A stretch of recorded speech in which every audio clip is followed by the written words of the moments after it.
Tired of your Node.js app only running on your local machine? Let's unleash it onto the world by deploying it on an Ubuntu server in this quick tutorial. First, we need an Ubuntu server. I will presume you have one or a virtual machine ready for this exercise. Make sure you have SSH access to the server. Let's update the Ubuntu package list to make sure we have the latest versions of software packages and dependencies. Run the update command to refresh repository information.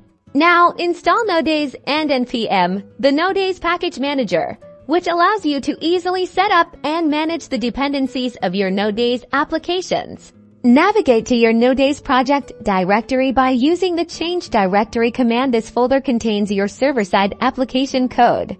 We have to install your project dependencies with npm. This command goes through your package.json file and downloads all the required packages for our app. Start your Node.js application using the node command to run your main app file, or use the appropriate package manager script command. To keep your app running even after you close your SSH session, use PM2, a production process manager for Node.js applications. Install PM2 globally using npm. Start your Node.js app with PM2. PM2 will automatically restart your application if it crashes, ensuring high availability. To automatically start your app when the server reboots, use the startup command provided by PM2 to configure your system and restart the PM2 daemon again. Congratulations! Your Node.js app is now running reliably on your Ubuntu server.